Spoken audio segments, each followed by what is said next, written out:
Captain Jake Morrison stood on the bridge of the USS Frontier and looked out at the stars.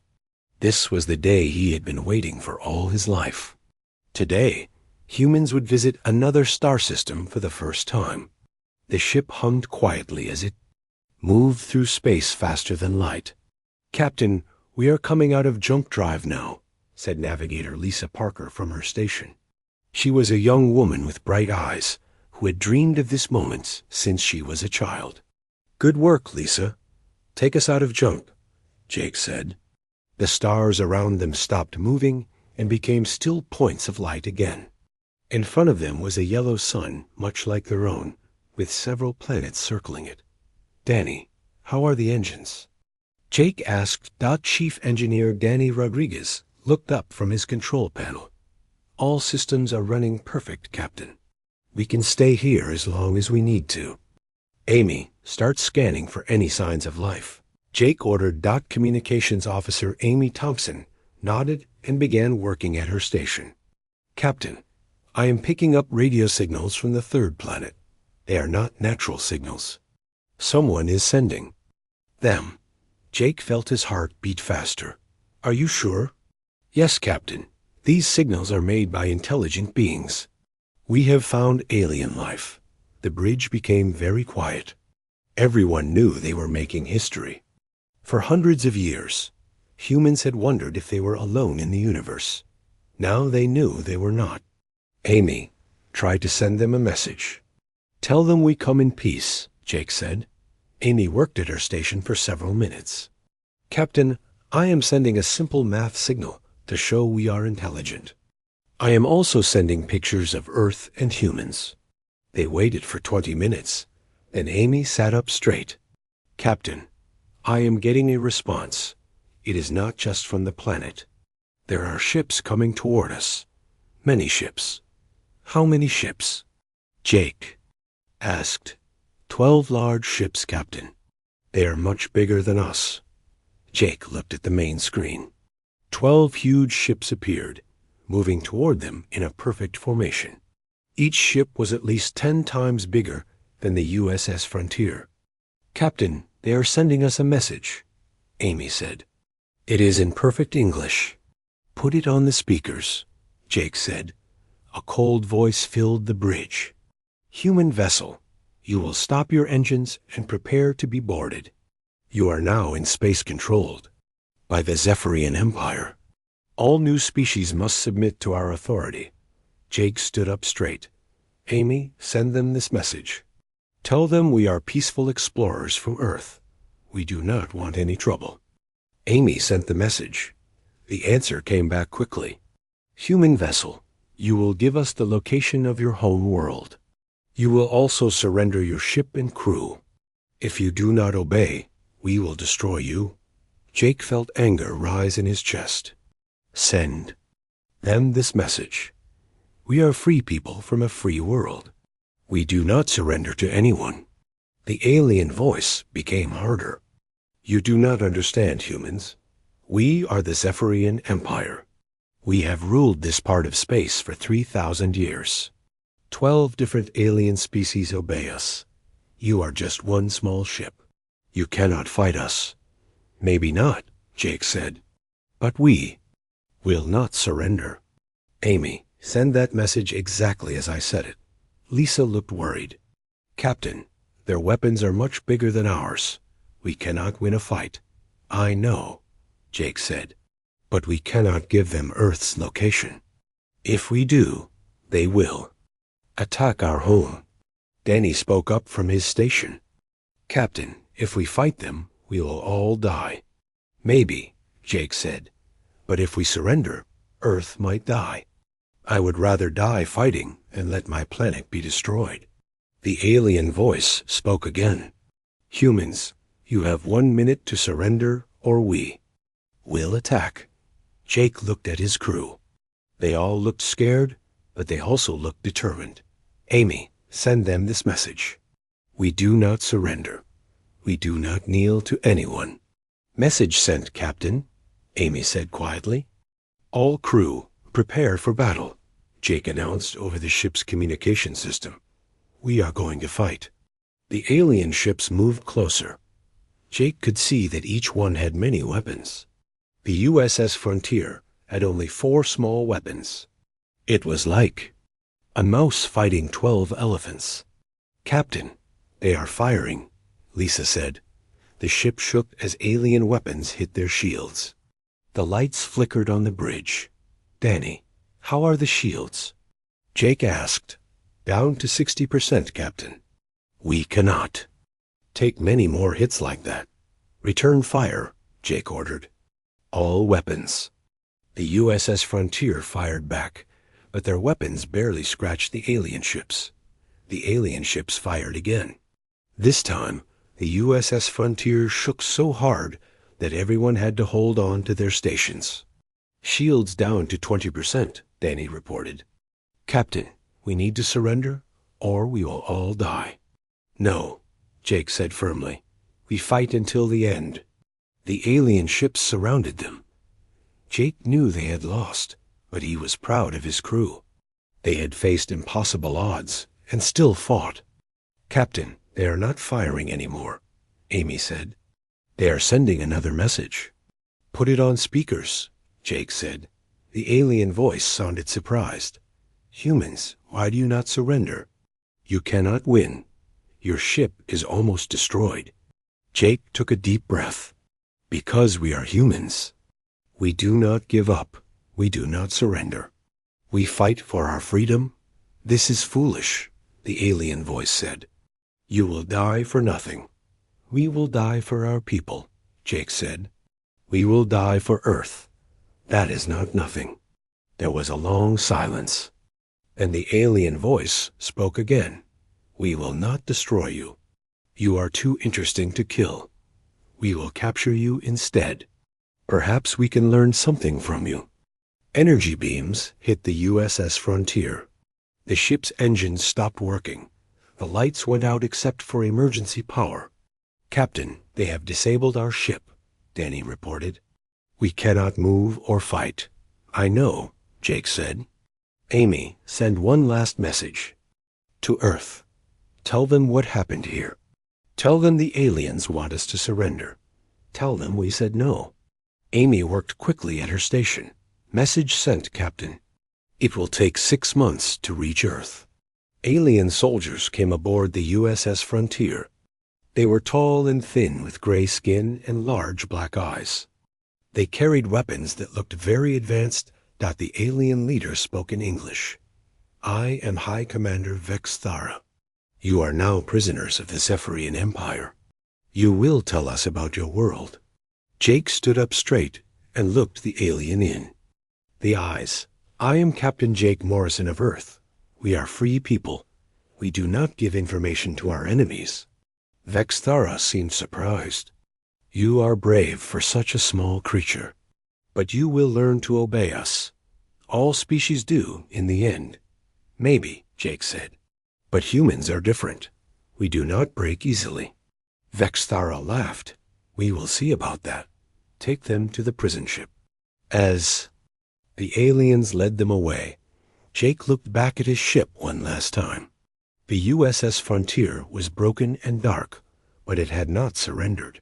Just like its crew, it had fought until the very end. Jake hoped his message would reach Earth. He hoped his people would understand. The universe was not empty. It was full of enemies who wanted to make humans kneel. But humans did not kneel. They never had, and they never would. The alien prison ship was cold and dark. Jake and his crew were put in small cells. But Jake was not afraid. He knew that somewhere Earth was getting his message.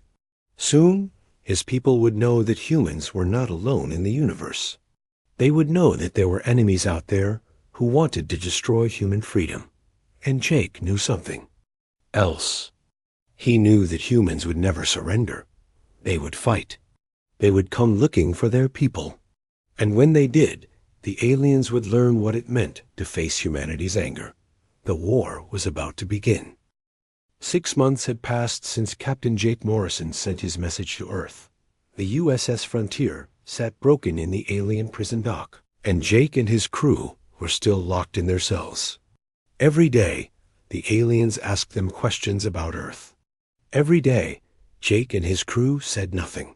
High Commander Vex Thara visited Jake often. The alien commander could not understand why the humans would not talk. "Your silence helps nothing," Vex Thara said during one visit. "We will find your world.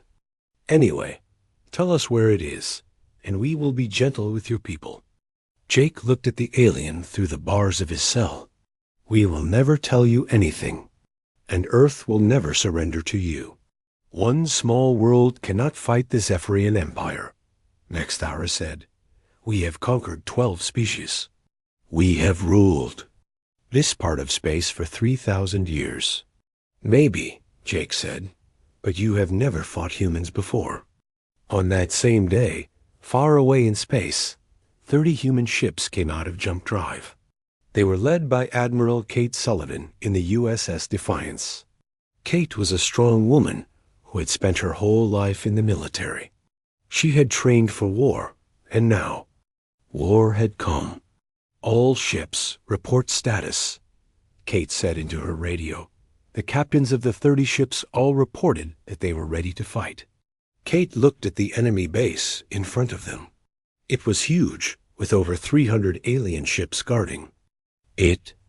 "Admiral, we are outnumbered 10-1, said Captain Ben Taylor from the USS Courage. "Maybe we should call for more ships." "No," Kate said firmly. "Our people have been prisoners for 6 months. Every day we wait is another day they suffer. We attack now." Lieutenant Commander Ryan Walsh was the leader of the human fighter pilots. He had volunteered for this mission, even though he knew it was almost certain death. His fighters were much smaller than the alien ships, but they were faster. "Admiral, my fighters are ready," Ryan said over the radio. "We will clear a path for the rescue ships." Colonel Maria Santos was in charge of the rescue mission. She had brought 200 soldiers to get Jake and his crew out of the alien prison. Maria had never left a fellow soldier behind, and she would not start now. "Admiral, my troops are ready to board the prison facility," Maria said. "Just get us close enough." Kate looked at the alien base again. She knew this was almost impossible, but she also knew that humans did not leave their people behind, ever. "All ships, this is Admiral Sullivan. Today we face an enemy that thinks. We will run when we see their numbers. They think we will surrender when we see their weapons. They are wrong. We are here to bring our people home. We do not negotiate with kidnappers. We do not surrender to bullies. All ships, attack." The 30 human ships charged toward the alien base. The 300 alien ships moved to stop them. The space battle began. The alien ships were bigger and had stronger weapons, but the human ships were faster, and their crews were fighting for their friends. Ryan's fighters flew between the big ships, attacking the alien engines and weapons. This is Ryan to all fighters. Remember, we are not trying to destroy them all. We just need to make a hole for the rescue ships. Follow me." The fighters dove toward the alien formation. The aliens fired at them with everything they had. 5 human fighters were destroyed in the first minute, but the rest kept flying. Inside the alien base, Jake heard the sound of explosions. He looked out the small window of his cell and saw human ships fighting the alien fleet. "They came for us," Lisa said from her cell. "Earth sent ships to rescue us." "Of course they did," Jake said. "We are humans. We never leave our people behind." Vex Thara ran into the prison area.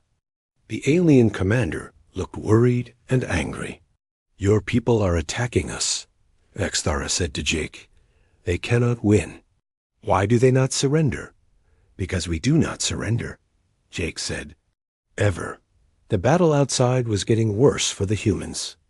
They had lost 15 of their 30 ships, but they kept fighting. Admiral Sullivan's ship was damaged, but she kept giving orders. "Maria, can you get to the prison facility?" Kate asked. I am trying, Admiral. Ryan's fighters are keeping the aliens busy, but we need more time. You will have it, Kate said. All ships protect the rescue mission, no matter what it costs. The remaining human ships formed a circle around Maria's rescue ship. They fired at every alien ship that came close, even though they were badly outnumbered. Ryan's fighter was hit by alien fire. His engine was burning, and his weapons were destroyed. He could have flown away and saved his own life, but he saw an alien ship moving toward Maria's rescue ship. This is Ryan. I am out of weapons, but I can still fly. Maria, get our people and get out of here. Ryan flew his burning fighter straight at the alien ship.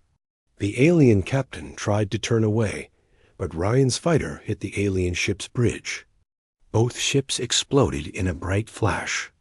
Ryan is gone, someone said over the radio. He saved the rescue mission.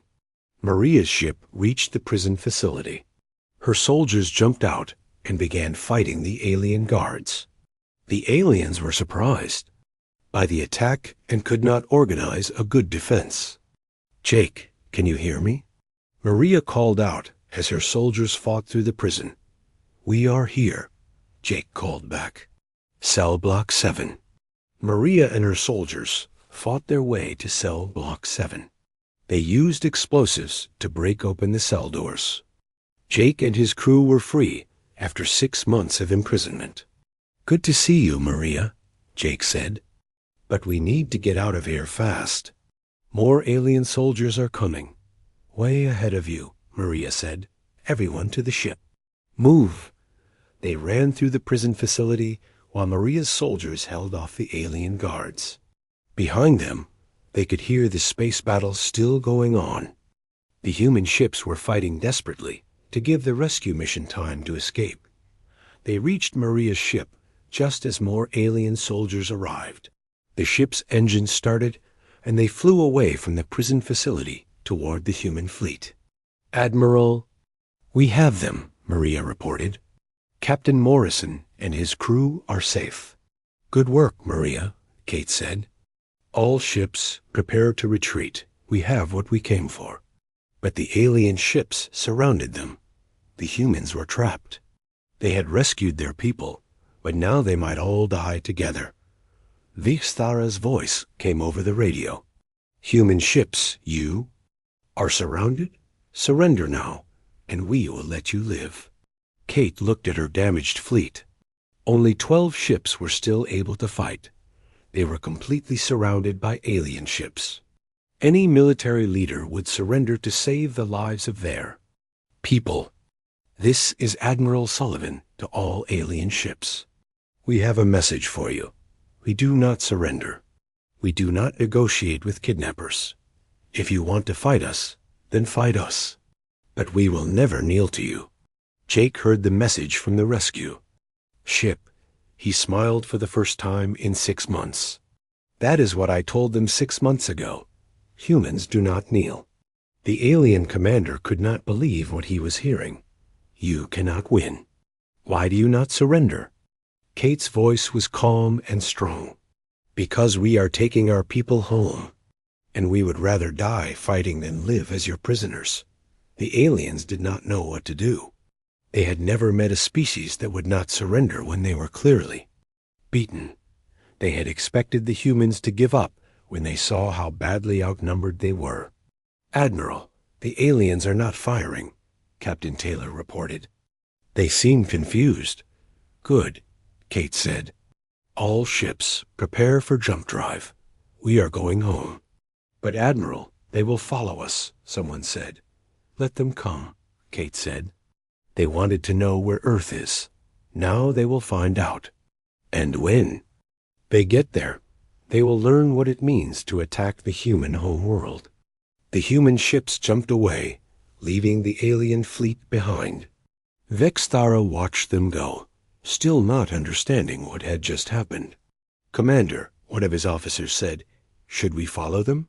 Yes, Vexthara said, but send word to the Empire.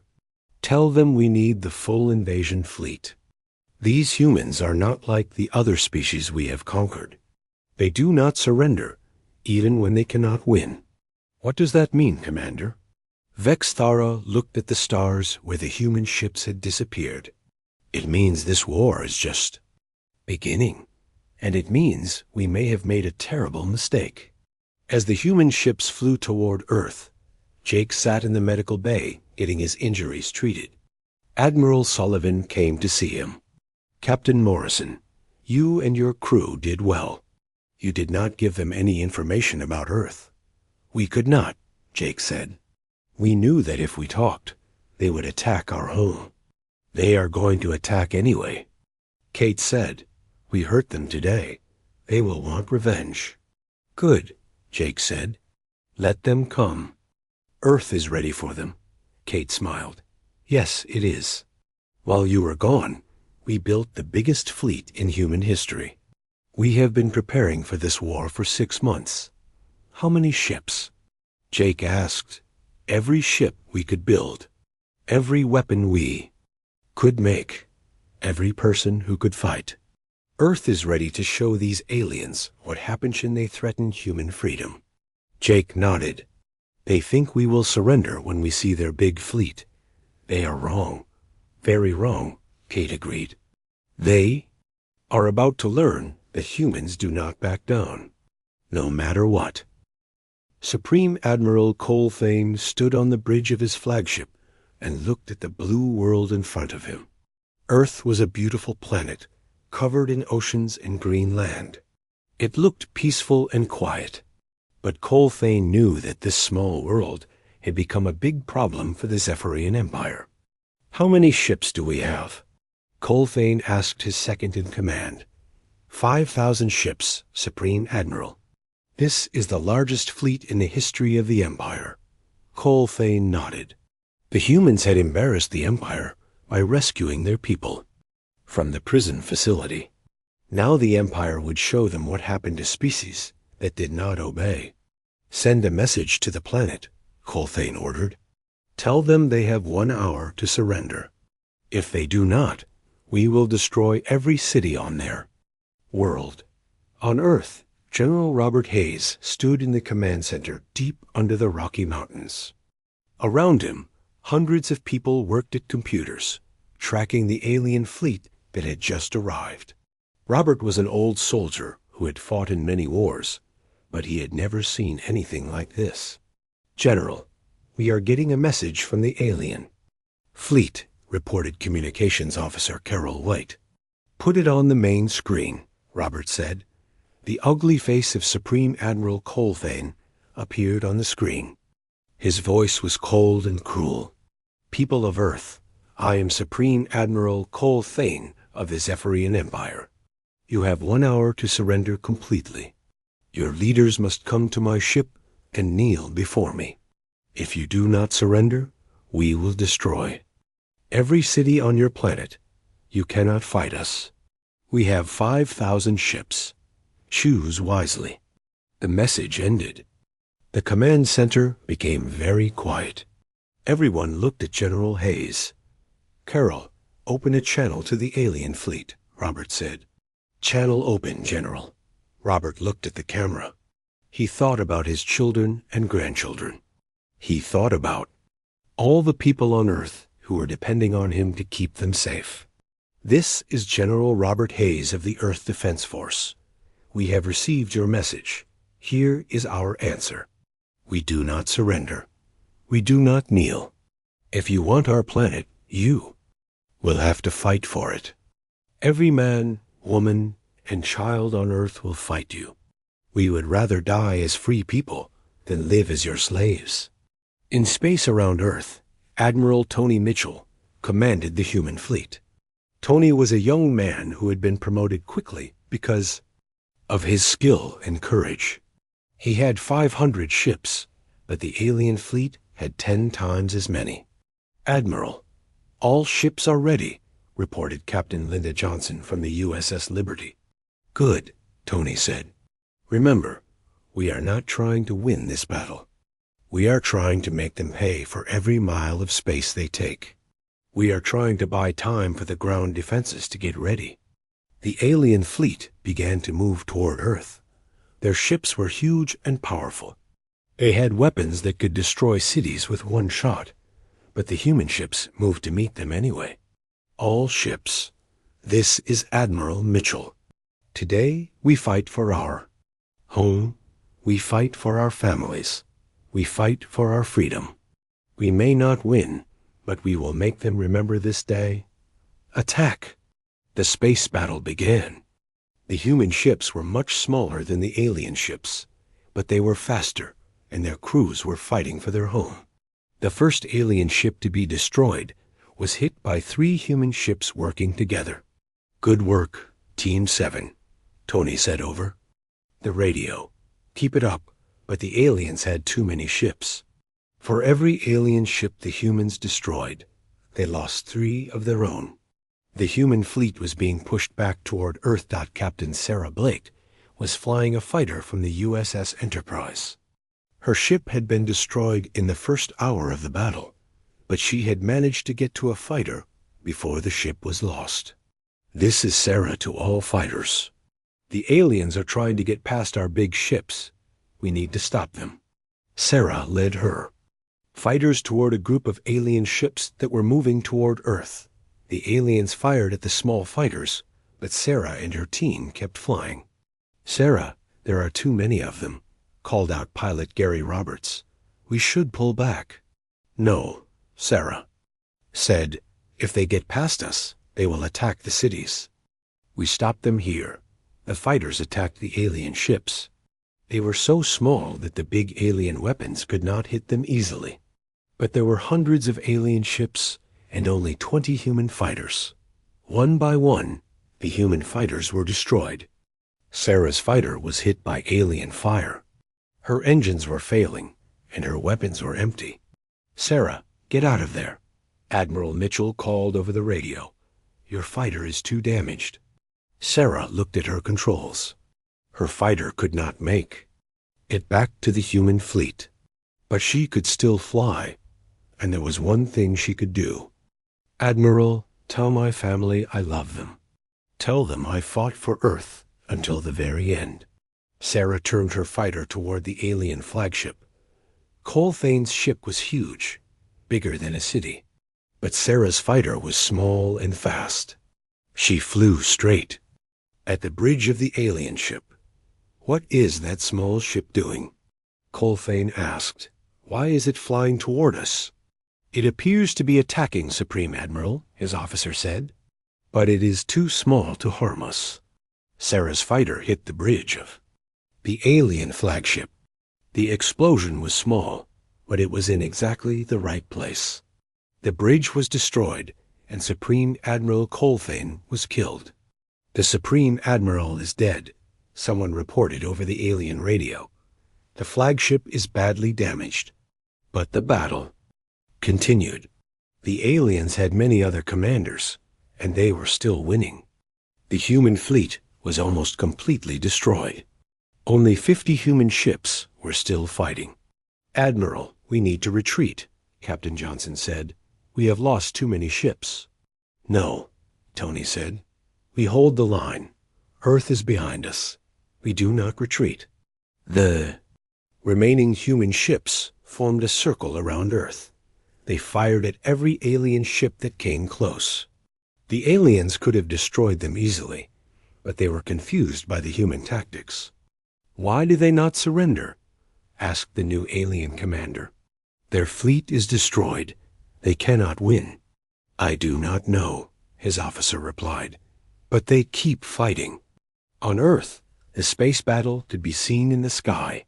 People in the cities looked up and saw the explosions and laser fire. They knew that human ships were dying up there, fighting to protect the planet. In the command center, General Hayes watched the battle. He knew that Admiral Mitchell's fleet could not hold much longer. Soon, the alien ships would reach Earth. General, the orbital defense platforms are ready, reported Colonel Jack Miller. We have weapons on every space station and satellite. Good, Robert said. When the alien ships get close enough, We will show them that Earth itself is a weapon. The aliens finally broke through the human fleet. Admiral Mitchell's ship was the last one destroyed. With his final breath, Tony sent a message to Earth. This is Admiral Mitchell. We have done all we can. The rest is up to you. Fight well. Die free. The alien ships moved toward Earth. They expected to find a helpless planet ready to surrender. Instead, they found that every space station around Earth was armed with weapons. Every satellite had been turned into a weapon. Every piece of space junk had been rigged with explosives. "What is this?" asked the alien commander. "The entire area around their planet is a weapon." The space stations and satellites opened fire on the alien ships. The weapons were not as powerful as the ones on warships, but there were thousands of them. The aliens had to fight their way through a cloud of weapons that surrounded Earth. "This is impossible," the alien commander said. "How did they turn their entire orbital area into a fortress?" On Earth, General Hayes smiled as he watched the alien ships struggle to get through the orbital defenses. "We had 6 months to prepare. We used every minute, but the aliens kept coming. They had too many ships, and the orbital defenses could not stop them all." Alien ships began to land on Earth. The first alien soldiers to land found that the fight was not over. In every city, human soldiers and civilians fought together. In New York, Police Chief Bill Anderson led his officers in a battle against alien soldiers in the streets. In London, firefighters used their trucks as weapons against alien vehicles. "This is Chief Anderson to all units. The aliens are landing in Central Park. Stop them from reaching the city center." The police officers and civilian volunteers fought the alien soldiers with everything they had. They had rifles and pistols against alien energy weapons, but they did not give up. In Los Angeles, school teacher Mary Davis led a group of students and parents in defending their school. They used desks and chairs to build barriers and fought the aliens with hunting rifles and baseball bats. "Stay together," Mary told her group. "We protect our children. We do not let them take our school." The battle for Earth went on for 3 days. The aliens had superior weapons and technology, but they could not understand why the humans would not surrender. Every building became a fortress. Every street became a battlefield. In the command center, General Hayes received reports from all over the world. The news was not good. The aliens were winning in most places, but they were paying a terrible price. "General, we are getting reports that the aliens have lost over 2,000 ships," Colonel Miller reported. "They are also losing a lot of soldiers on the ground." "Good," Robert said. "Make them pay for every inch of our world." On the 3rd day, the alien commander called for a meeting. He was tired of the fighting and wanted to end the war quickly. "Humans, you have fought well, but you cannot win. Surrender now, and we will let some of you live." General Hayes answered for all of humanity. "We told you before, we do not surrender. We W." 3 years had passed since the aliens first attacked Earth. The war had spread to every human colony in space. The Zephyrian Empire controlled most of the human worlds, but they were learning that controlling human territory was much harder than conquering it. On New Texas, a farming colony far from Earth, Colonel Pete Johnson crouched behind a broken wall and watched the alien patrol walk past. Pete was a former Marine who had been visiting his brother's farm when the aliens invaded. Now he led a group of farmers, miners, and shop owners in a war against the most powerful empire in the galaxy. "How many aliens?" whispered Farmer Joe Martinez, who was hiding next to Pete. 6 soldiers, 2 hover tanks," Pete replied quietly. "Same as yesterday." Joe was a simple man who had grown corn and wheat before the war. Now he made bombs from farm chemicals and fought alien soldiers with an old hunting rifle. "We can take them," Joe said. "My bombs are ready. Pete nodded. Remember, we hit fast and then run. We are not trying to win a big battle. We are trying to make them afraid to leave their base. The human fighters attacked the alien patrol. Joe's bombs destroyed both hover tanks, and the others used rifles and pistols to fight the alien soldiers. The fight was over in 2 minutes. All 6 aliens were dead, and the humans had lost no one. Good work, everyone, Pete said. Now we disappear before their friends come looking for them. The humans scattered in different directions. They knew the land much better than the aliens did. Within an hour, they had all reached safe hiding places in the forest. This same scene was happening on every human world controlled by the aliens. The Zephyrian Empire had won the big battles, but they could not win the small ones. Every day, human resistance fighters attacked alien patrols, destroyed alien supply trucks, and made life miserable for the occupying forces. On Aurora Colony, Dr. Helen Wright was working in her secret laboratory. Before the war, Helen had been a biologist who studied plants and animals.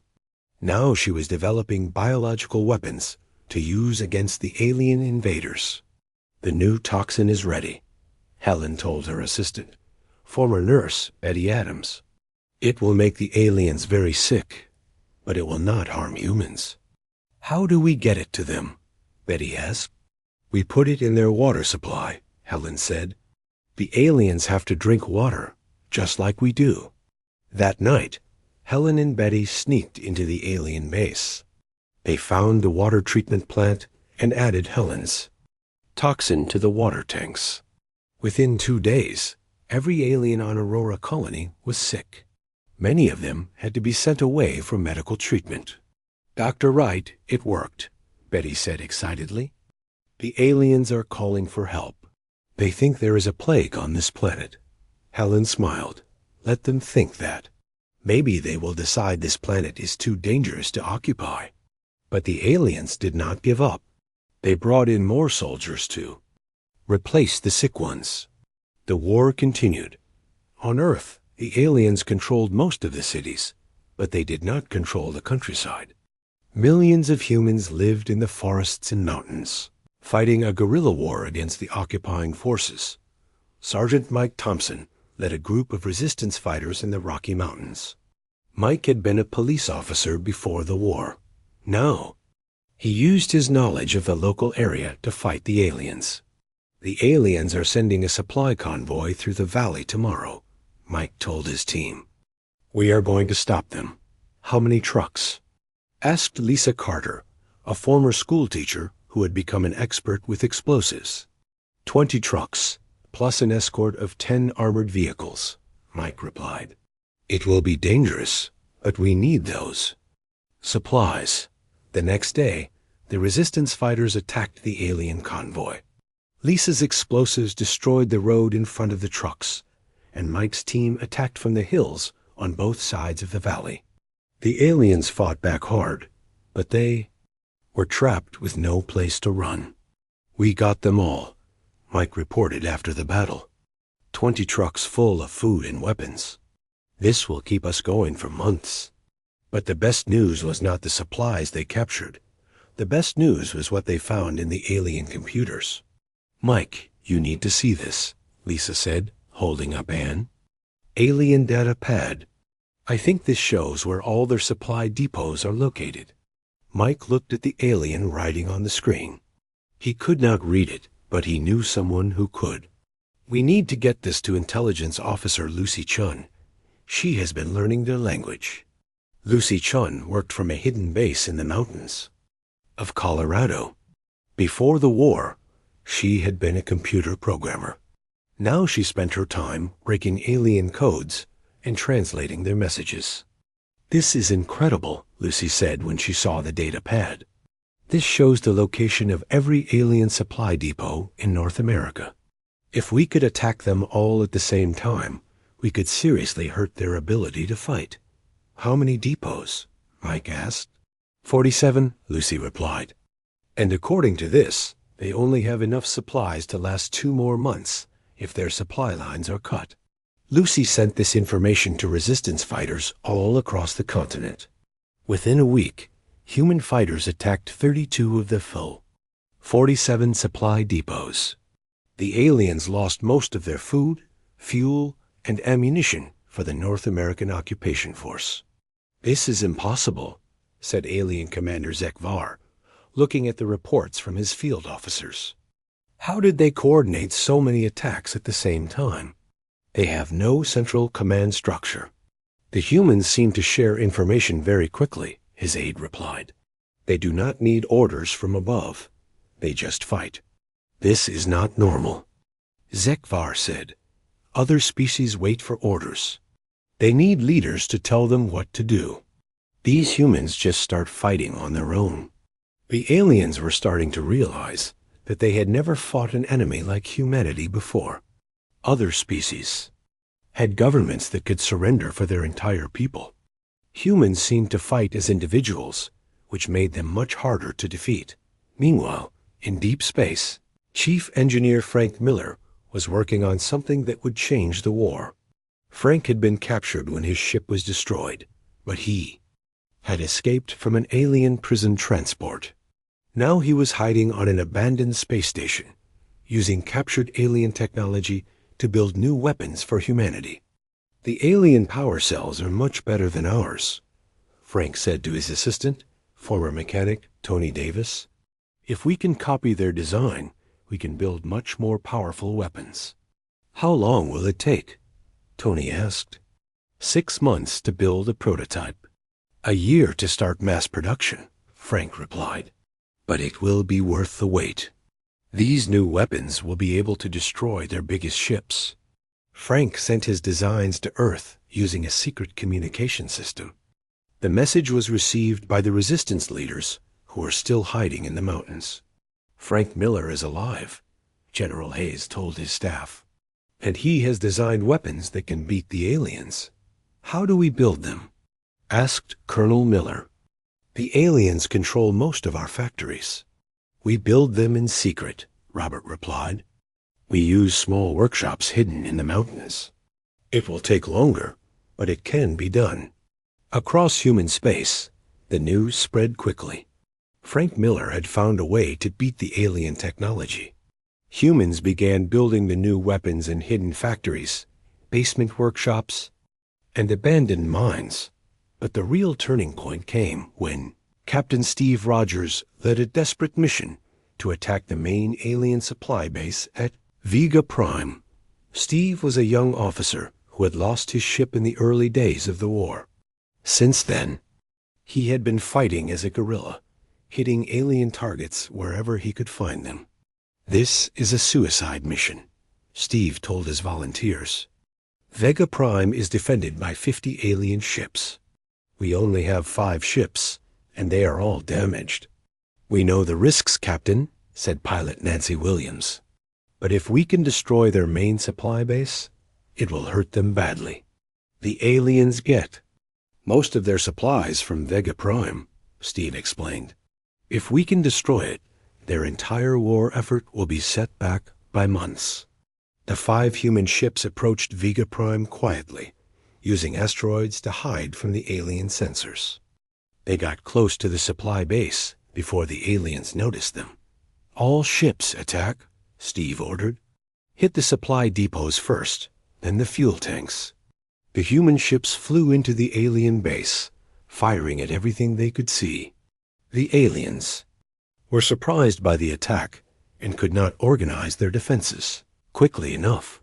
Steve's ship flew straight at the main fuel depot. His weapons were damaged and his engines were failing, but he kept flying toward his target. "Steve, your ship is too damaged," Nancy called over the radio. "Get out of there." "No time," Steve replied. "If I do not destroy that depot, they will rebuild everything we have damaged." Steve's ship crashed into the fuel depot and exploded. The explosion was so big that it destroyed half of the supply base and damaged many of the alien ships that were docked there. "The captain is gone," someone said over the radio. "But he did it. The base is destroyed." The destruction of Vega Prime was a huge blow to the alien war effort. They had lost months' worth of supplies and many of their best ships. But more importantly, they had lost something else. "Commander, our soldiers are starting to ask questions," reported an alien officer to Zekvar. "They want to know when this war will end." "What do you mean?" Zekvar asked. "They have been fighting for 3 years, and the humans still have not surrendered. Our soldiers are tired and afraid. They say the humans are not normal. They say humans would rather die than be defeated." Zekvar knew this was true. In 3 years of war, the aliens had never captured a human who... 5 years had passed since the war began. The Zephyrian Empire was no longer the mighty force it once was. All across the galaxy, the species that had been conquered by the Empire were starting to rebel. They had watched humans fight for 5 years without surrendering, and it had given them hope. On the planet Altair 4, the native Altarians gathered in secret meetings. For 100 years, they had been ruled by the Zephyrian Empire. Now they wanted their freedom. "The humans have shown us that the Empire can be defeated," said Altarian leader Cassandra. "If one small species can fight them for 5 years, we can fight them too." "But the humans are still losing," said another Altarian. "Their worlds are occupied. Their fleets are destroyed." "No," Cassandra replied. "The humans are not losing. They are still fighting. And as long as they fight, they are free. We must learn from them." The Altarians declared their independence from the Zephyrian Empire. They attacked the alien garrisons on their world and drove the occupying forces away. When the Empire sent ships to retake the planet, the Altarians fought just like humans. They refused to surrender, even when they were outnumbered. Soon, other species joined the rebellion. The Vegan Trade Union, the Centauri Republic, and the Sirius Federation all declared independence. The Zephyrian Empire found itself fighting wars on dozens of worlds. "This is a disaster," said Emperor Thekmal, the supreme leader of the Zephyrian Empire. "How did one small war turn into a galactic rebellion?" "The humans, your majesty," replied his advisor. "Other species have seen that the Empire can be resisted. The human war has inspired rebellions everywhere." "Then we must end the human war quickly," the Emperor said. "Send every available ship to crush them once and for all." But the Empire no longer had the resources to fight everywhere at once. 5 years of war with humanity had drained their treasury and exhausted their armies. They could not send enough ships to win quick victories against all the rebellions. On Earth, Admiral Kevin Taylor was planning the human counterattack. Kevin had been a young captain when the war started. Now he was the leader of the rebuilt human fleet. The new ships were equipped with weapons based on captured alien technology. They were smaller than alien ships, but they were faster and just as powerful. "How many ships do we have ready?" Kevin asked his staff. 200 warships, Admiral," replied Captain Susan Davis, "plus 500 fighters and support ships." "That is not enough to match their fleet," said someone else. "The aliens still have thousands of ships." "But they do not have thousands of ships here," Kevin pointed out. "They have sent most of their fleet to fight the other rebellions. Intelligence says they only have 800 ships defending this sector." For the first time in 5 years, the humans had a chance to attack instead of just defend. Kevin's plan was simple: hit the alien forces before they could call for help, and keep hitting them until they retreated. "All ships, prepare for Operation Freedom," Kevin announced. "We are going to take back our worlds." The human counterattack began at the Proxima Centauri system, where the aliens had built a major base. The human fleet came out of jump drive and immediately attacked the alien defenses. The aliens were surprised by the attack. They had grown used to humans defending their worlds, not attacking alien territory. The new human weapons were much more powerful than anything the aliens had seen before. How are their weapons so strong? Asked alien Commander Rex Thule as his flagship shook from human weapon fire. Unknown, Commander, his officer replied. These are not the same weapons they had at the start of the war.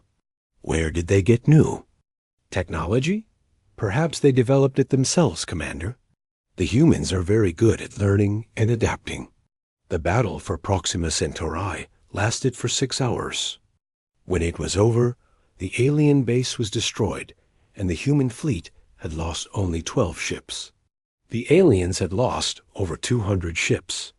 All human colonies in this system are now free, Kevin announced. Next target, Alpha Centauri. The human fleet moved from system to system, attacking alien bases and freeing human colonies. The aliens tried to stop them, but their forces were spread too thin across the galaxy. Every time they gathered enough ships to fight the humans, rebellions broke out somewhere else, and they had to send ships away. On New Texas, Colonel Pete Johnson received a message that the human fleet was coming. Pete and his resistance fighters had been fighting for 5 years in the forests and mountains. Now they would finally see their planet freed. The fleet will be here in 3 days, Pete told his fighters. When they attack the alien base, we attack from the ground. We hit them from both sides. When Admiral Taylor's fleet arrived at New Texas, Pete's fighters were ready. As the human ships attacked the alien base from space, the resistance fighters attacked the alien ground forces. The aliens were caught between 2 armies and could not fight effectively against both. This is Colonel Johnson to Admiral Taylor. Pete called over the radio. The ground forces are finished. New Texas is free. Good work, Colonel, Kevin replied. How many of your fighters are ready to help us liberate the next world? All of us, Admiral. We have been waiting 5 years for this chance. The human liberation continued. World after world was freed from alien occupation. The resistance fighters who had been hiding in the forests and mountains came out to help the fleet. Humans who had been prisoners for years were finally free.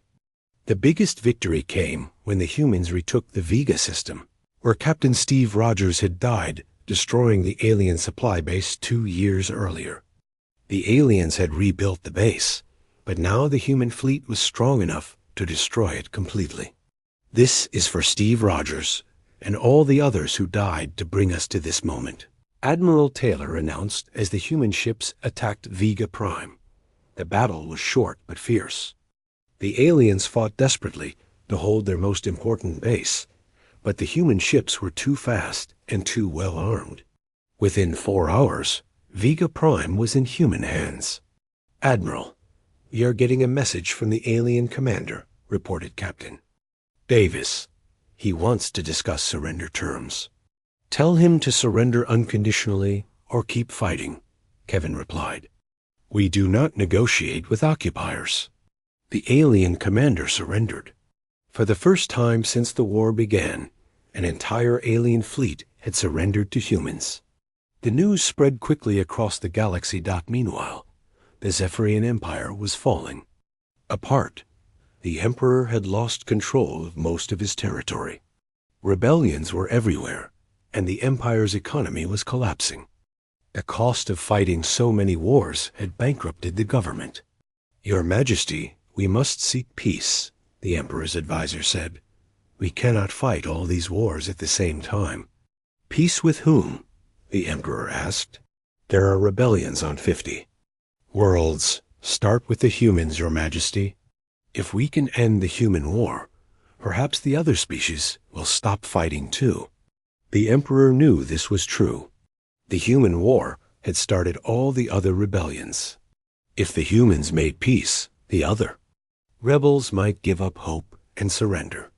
Contact the human leaders, the Emperor ordered. Tell them we want to discuss peace. The peace conference was held on Haven Station, a neutral space station that had remained independent throughout the war. The Zephyrian delegation was led by diplomatic envoy Zarthik, who had been chosen because he had never fought against humans and might be more acceptable to them. The human delegation was led by Fleet Admiral Kate Sullivan, who had been promoted after Admiral Taylor was killed in the final battle for the Vega system. Kate had been fighting the aliens for 5 years and had no intention of accepting anything less than complete victory. "We are prepared to offer your species limited self-government within the Empire," Zarthik said during the first meeting. "You will be allowed to rule your own worlds, but you must accept the Emperor as your ultimate authority." Kate looked at the alien diplomat with cold eyes. "That is not peace. That is surrender. We do not surrender. But you cannot continue fighting forever," Zarthik said. "Even if you win every battle, you do not have enough ships to conquer the entire Empire." "We do not want to conquer your Empire," Kate replied. "We want you to leave our space and never come back. We want our independence, complete and total. That is impossible. The Empire has never granted complete independence to any species." "Then, the war continues," Kate said simply. "We told you this 5 years ago. We told you 2 years ago. We are telling you now. We do not surrender. We do not negotiate our freedom. We fight until we are free or until we are all dead." Zarthik could not believe what he was hearing. "You would rather fight a hopeless war than accept reasonable terms?"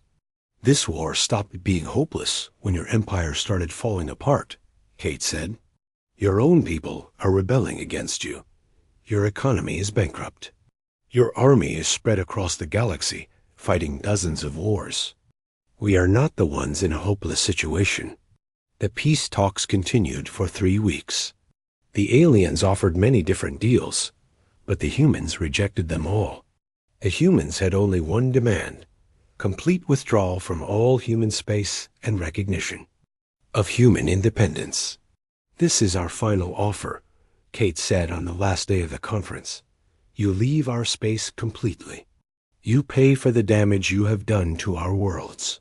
You recognize our right to exist as a free and independent species. Accept these terms or the war continues." "And if we refuse?" Zarthik asked.